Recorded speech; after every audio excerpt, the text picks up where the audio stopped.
I'm J.G. Michael, and this is Parallax Views.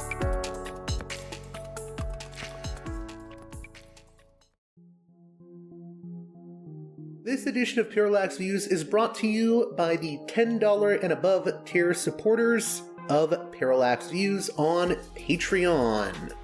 So, with that in mind, producers credit shoutouts to Galen, Matt, Gunnar, Mark, Simon, Alexander, Catherine, G, Tilo, Emilia, Jeremy, Jeff, John, Bert, Brian, Elliot, Michael, Brace, James, Nick, Mersham, Galen, Gareth, Arlen, Bo, Christopher, Michael, Gigadelic Media, Will, Chance, Chase, Dan, Big Bob, David H, Y. Kellerman, Sadeed 13, Kathleen, David, Ava, Bob, The West Bank Robbery Podcast, Jamie, Enoch, Gary, Max, Ishtofer, James, Martin, Matthew Ho, Brian, Nobody, Thomas, and Dano. And now on to the show. Hey there, Parallax Views listeners. As always, I'd like to remind you that I am currently without any advertisers or sponsors. So, that means you, the listener, are going to be key in helping to keep this show going and growing. You can do that by donating to my Patreon page at patreon.com/parallaxviews. One more time, that's patreon.com/parallaxviews. With that out of the way, I had a rather interesting and important conversation with Annelle Sheline last week, and I'm releasing it now. Annelle, for those that don't know, is a multi-time guest on the program and a former Biden-era State Department official who resigned over the Biden administration's handling of Gaza. She now is back at the Quincy Institute and joined me to discuss President Donald Trump's recent comments about wanting to clean out Gaza. We're going to talk about what that would mean, the implications of that, and much more in the conversation to follow. So with that being said, let's get right to it with Annelle Sheline.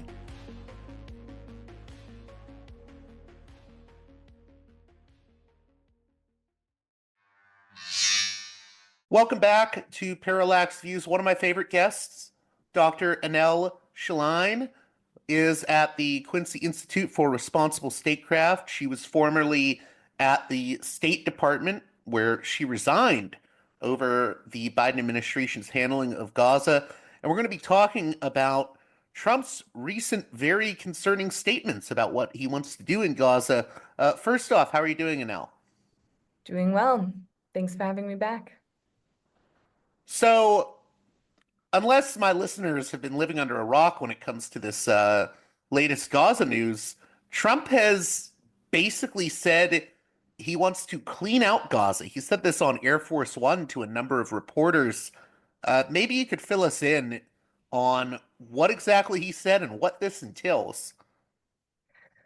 Yeah, so these were very concerning comments. You and I are speaking on Wednesday, January 29th, and I believe he made these comments on Monday, so just 2 days ago. And as you said, he said that he wants to clean out Gaza, just clean it out. These comments seem to have perhaps been made off the cuff. It's unclear to what extent he's aware of the implications of what that would mean. Also, the extent to which this is already something that has been sort of discussed or suggested in the past. I mean, we know that early on, after October 7th, members of Congress had sort of floated this idea. And at the time, Egypt and Jordan pushed back extremely forcefully. I mean, this has long been an extreme red line for them. And just in case anyone has questions about that, I mean, so it's not only that if other countries, so it's sort of stepping aside from just the fact that the question isn't why don't the Palestinians leave, it's why is Israel allowed to continue to engage in such horrific violence against them that Gaza is so destroyed that it's uninhabitable. I mean, it's sort of floated as this humanitarian solution, but the real question should be, well, why are they in these circumstances in the first place? Why isn't that the issue that countries are working together to make sure that Israel is no longer allowed to do such things? Um, so fundamentally, this would be a crime against humanity. I mean, this would be ethnic cleansing. Um, this would break all kinds of international laws. In addition, this would be extremely politically unpopular across the Arab world. It doesn't matter if it were Egypt or Jordan, Lebanon. I saw a version of a plan that suggested sending Palestinians to Iraq and Yemen. Um, in none of these countries would the existing population support this because this would be undermining the cause of the Palestinians, and it would be seen as these leaders being complicit in siding with Israel over the Palestinians. You've already seen a certain amount of pushback when countries signed on to the Abraham Accords, because that was also seen as siding with Israel against the Palestinians. So you've seen massive protests in Morocco, for example, against the fact that Morocco in 2020 did join the Abraham Accords and normalized with Israel. That's not so out of keeping with the Moroccan government, which has long had a close relationship with Israel, and we can talk more about that. Whereas in the UAE, they have such a small population of Emiratis, it wasn't really that much of a concern. Um, in Bahrain, I mean, similarly, it's so authoritarian, as people may recall from the Arab Spring, any sort of the popular resistance to the Bahraini royals was crushed when the Saudis invaded and killed a lot of people. Anyway, but all that to say, so this would not only be extremely delegitimizing for any of these rulers if they were to agree to take large numbers of Palestinians, but in certain countries, especially like Jordan, this would just be hugely destabilizing from a demographic perspective. I mean, Jordan is already approximately half the population is of Palestinian origin as a result of 1948 and 1967 and subsequent expulsions of Palestinians from historic Palestine. Um, Furthermore, the 1994 Israel-Jordan peace treaty specifies that Israel is not allowed to displace Palestinians into Jordan. And then this goes back to this sort of historical notion. Israel had tried to advocate for the idea that Jordan could be the alternative homeland for the Palestinians. And what's interesting is, initially the Hashemites that ruled Jordan were, they maintain custodianship of the Muslim and Christian holy sites in Jerusalem, for example.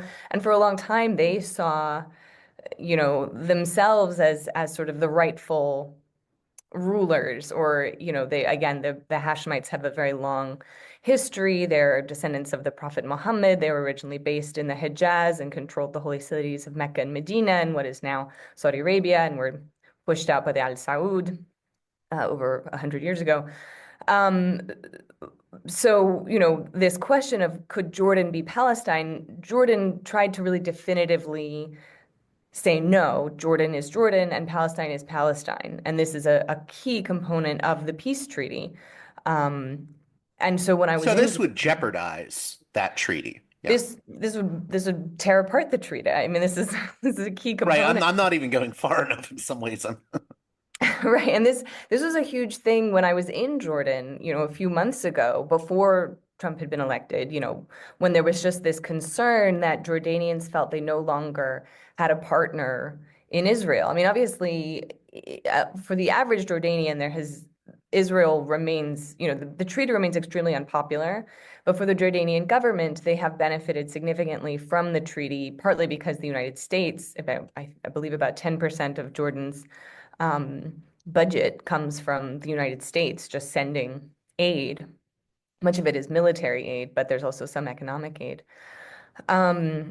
So if this were to happen, again, if either Trump were to greenlight Palestinians being cleansed from Gaza and sent to Jordan, or in many ways, what, at least when I was there, Jordanians were afraid of was the annexation of the West Bank and Israel pushing Palestinians from the West Bank into Jordan, just sort of across what is a very long border. Israel's longest border is the one it shares with Jordan. Um, that this would be so destabilizing. This could overturn Abdullah's government, because he would be forced to either respond to the violation of the treaty, which would then jeopardize the money he gets from the United States, which could be quite destabilizing, or he would have to just take it, just accept what Israel was doing, and likely then be brought down, that because half of his population is Palestinian, and he would also then be dealing with however many hundreds of thousands or a million plus. There are 3 million Palestinians in the West Bank, so it's just a question of how many might be forced across the border. And you think about the destabilization this country has experienced politically as a result of what in terms of like the proportion to the US population, the number of migrants that have come across the border. I know it's described as a crisis, and it was higher than what was seen previously, but it's so small compared to what proportionally it would be in terms of the existing population of Jordan to then have some large number of Palestinians added to it. It's unlikely that the Jordanian government could survive. And so the reason I say all this is because I think, when Trump was saying this, I don't know that he was fully aware of not only that this was tried in the past, because in the context of the Nakba in 1948, when Israel was established, 750,000 Palestinians were already displaced, and many of them went to Jordan. This is why half the population of Jordan is Palestinian, but also to Lebanon, also to Syria. And then you saw in the subsequent decades efforts by Palestinian groups to resist, to push back. In Jordan, in 1970, you had a series of events that are referred to as Black September, where the PLO it was essentially a civil war. It was kind of the PLO and Palestinians trying to take over the government, basically, or doing what they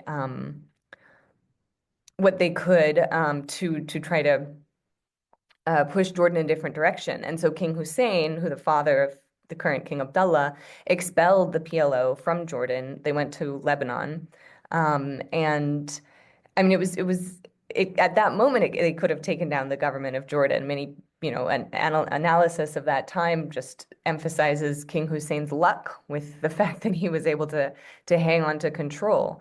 And so this idea that you could just displace millions of Palestinians and send a million here, another million, a million to Egypt, a million to Jordan, maybe a million to Lebanon or something. It's like, well, then you've just sort of expanded the problem from Israel's perspective. And now you have large numbers of Palestinians extremely angry and trying to engage in the same kinds of actions that made Israel feel so insecure, for the past so many decades. So, I wouldn't, I hope that Trump's team is walking him through what it would actually mean for millions of Palestinians to be displaced around the region. So how have, the leaders of Jordan and Egypt responded to this, Abdullah and Al-Sisi? Um, so Egypt and Jordan had already made clear prior to this that this was a red line. Ayman al-Safadi, who's the foreign minister of Jordan, who has been extremely outspoken about this, about Gaza, about Israel's war.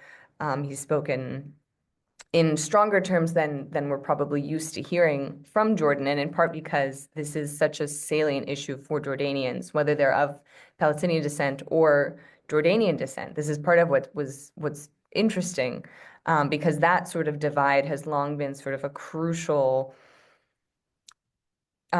way that the government of Jordan has tried to sort of manage the population, is that people of Palestinian origin tended to be more in kind of the private sector, whereas kind of the Jordanians and the tribal peoples who have been there for generations, they tended to make up more of the public sector and especially the military. And so this was a cleavage that the government could sort of manipulate to its own benefit. And what's been so interesting in the context of Gaza has been the way that that cleavage has somewhat broken down in just the magnitude of support for Palestinians and to try to resist what Israel has been doing to Gaza. Um, as far as how how these two leaders have reacted to these comments, I haven't seen. That's a good question. I know that Trump said he'd already spoken with Abdullah and was scheduled to speak with Sisi. We know that Trump froze all foreign assistance except to Israel and Egypt, interestingly. And so I think clearly he's trying to demonstrate to Jordan that they just have to do what he says. But again, I just hope that someone in the White House is trying to explain to him what it would mean if that were in fact to be something that they wanted to pursue. How would this, I have to ask this, how would this affect Israel if it were carried out? Would this even be bad for Israel itself? I mean, again, it sort of puts Israel back in the position that it was in for the first few decades of its existence, where it had displaced so many Palestinians into sort of the neighboring countries. And then, you think about like like the origins of Hezbollah, for example. And I mean that was directly tied to like Israel's invasion and occupation of southern Lebanon, but also large numbers of Palestinian refugees in Lebanon. Um, like I said, the PLO almost taking over, taking control of Jordan. It does not. And although I think, unfortunately, um, historically inside Israel, I do think that Israeli leaders, had a little bit more of an attitude of compromise, things like you think about the fact that Israel was willing to give back the Sinai to Egypt in the aftermath of the Yom Kippur War, and then with Egypt, Anwar Sadat being willing to sign the peace treaty in 1979. But that did involve some compromise. And I think that some of these earlier Israeli leaders, in the aftermath of sort of establishing this new state, were more willing to compromise, in part because they couldn't count on such unconditional, massive support from a superpower like the United States. Whereas in recent decades, you've had so much support from the US that not only has it sort of shifted Israel's thinking on this, it's, you know, the the people that are kind of many people who are opposed to what Israel has become are leaving Israel, and those that are left tend to be they're more likely to be more religious. They're likely to embrace extremism. They're not all Sort settlers, of but far right wing nationalism. exactly. Yeah. And this is, and you see this reflected in the electoral outcomes, unfortunately. And so this just goes back to the ways that this extreme level of US support creates a moral hazard. So for Israel, but also arguably for other countries, if the US were to give an open-ended security commitment to the Saudis, for example, we could see similarly maximalist, aggressive behavior from Saudi Arabia. Um, so, in general, I don't think it's in Israel's interest long term to continue to behave as a rogue state. At the end of the day, who knows how long it'll happen, but at some point, the US is no longer going to be able to sort of throw around its power the way it does now. I mean, who knows how long that'll take, but eventually Israel is going to need to sort of coexist with its neighbors. And so I think previous Israeli leaders were a little bit more willing to behave, in a more neighborly fashion. Whereas now especially ministers like Ben-Gvir and Smotrich are obviously proponents of this idea of Greater Israel, wanting to take the West Bank, I mean, the notion of Greater Israel includes, portions of Egypt and Lebanon. Like it's bigger than just the West Bank. Um, And I think because they've gotten such unconditional support from Biden and now from Trump, although again, it's like Trump did get the ceasefire through, but also what did he promise in exchange? And like, what is, these kinds of comments about ethnically cleansing Palestinians certainly don't bode well for sort of an outcome that would actually resolve the conflict. Yeah, and that is the kicker here. I mean, he's openly calling for an ethnic cleansing. I think people Right. really need to understand that. Yeah. Right, right. And and obviously, international law has not constrained Israel's treatment or the America's treatment of Palestinians or many other people, to be clear, in the past. But again, it's sort of like, well, in terms of Israel's long-term security, it I know this isn't the outcome, but I think I initially had some hope that perhaps one of the takeaways from October 7th would be we can't continue to marginalize the Palestinians. We have to, like, so the only path to security lies in some kind of solution that provides security and justice for both sides.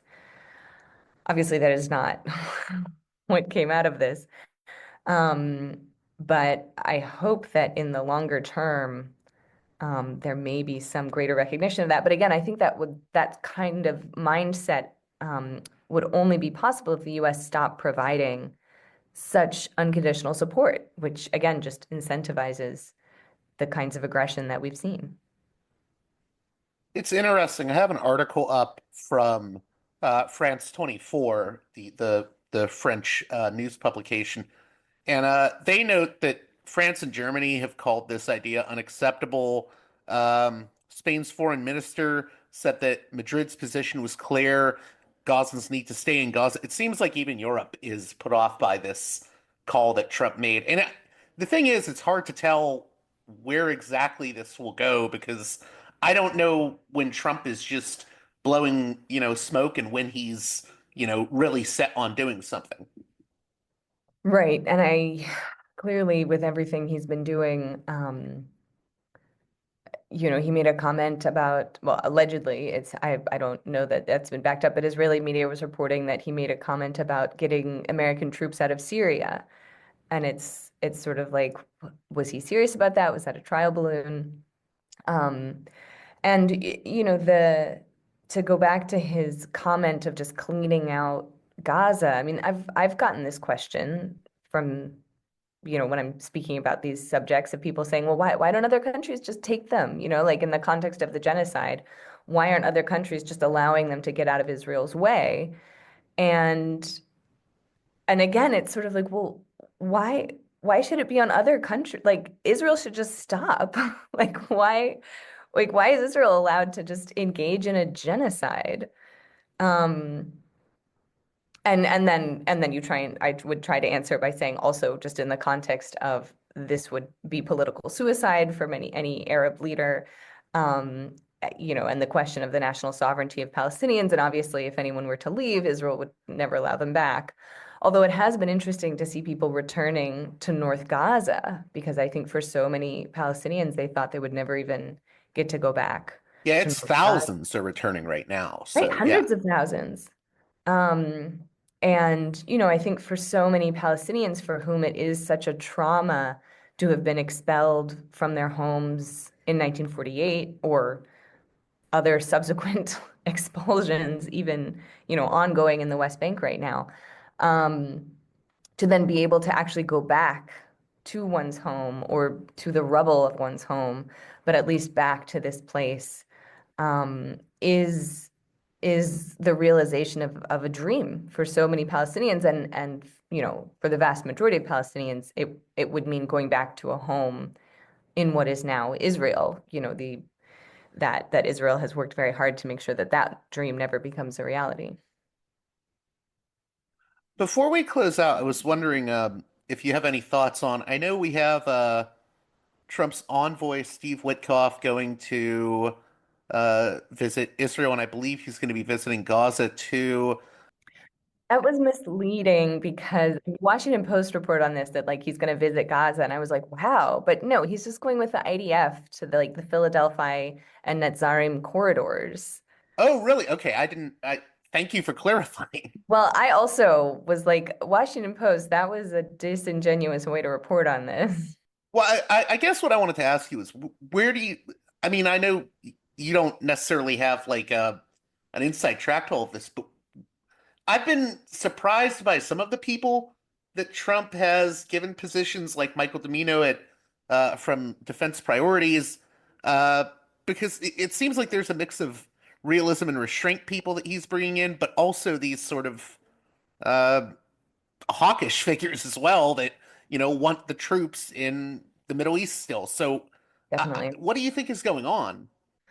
I mean, I think it's an internal conflict within sort of establishment Republican hawkish figures, the neocons, and this more sort of America First, JD Vance notion that so the Quincy Institute did an event with JD Vance and Vivek Ramaswamy.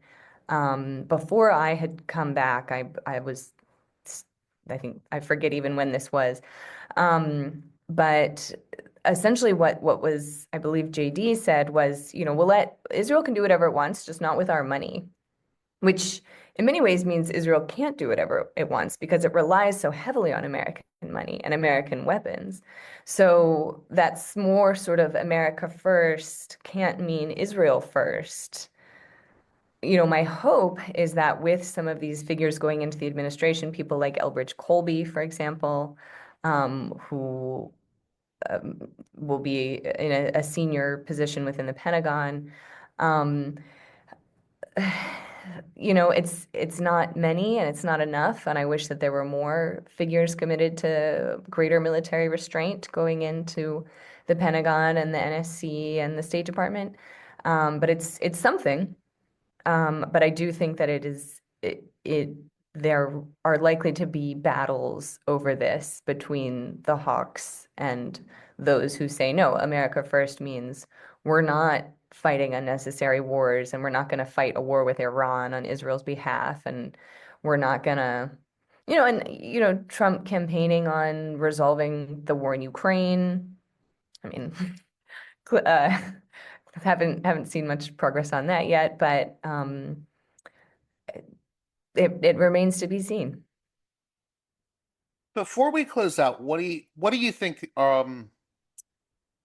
What should we be most concerned about right now for people following what's happening, not just in Gaza, but also the West Bank? I mean, where are the most important areas we should be looking at right now? What should we be keeping an eye on?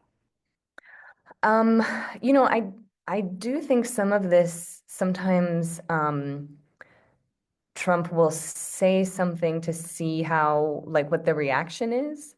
And so I think that if there is enough of a reaction that like no, aside from the moral question of ethnically cleansing Palestinians, it would be extremely destabilizing and against American interests and against Israeli security interests if that's your main focus.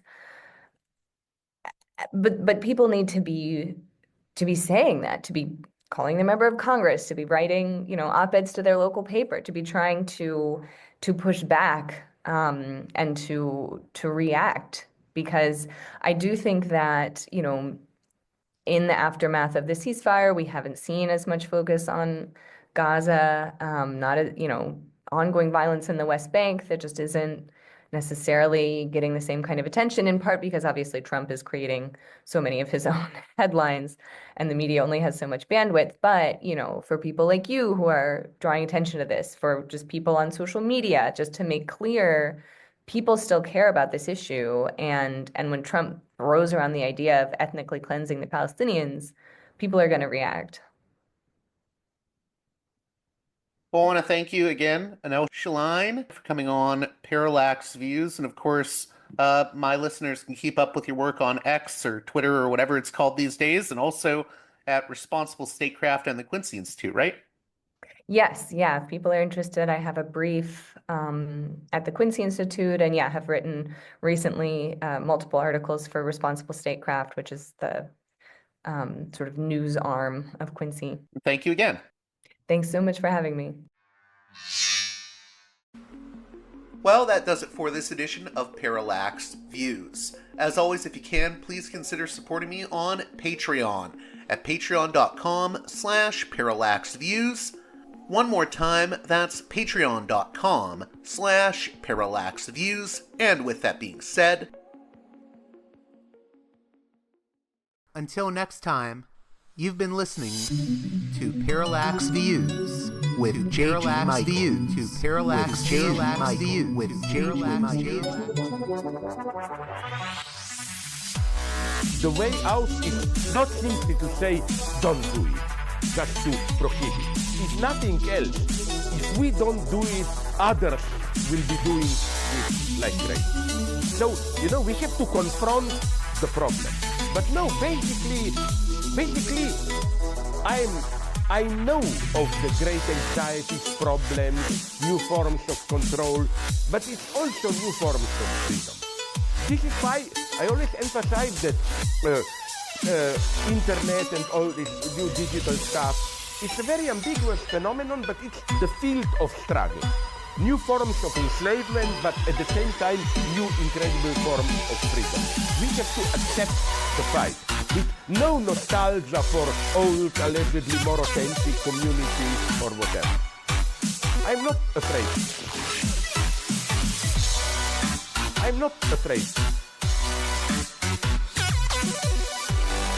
I'm not afraid.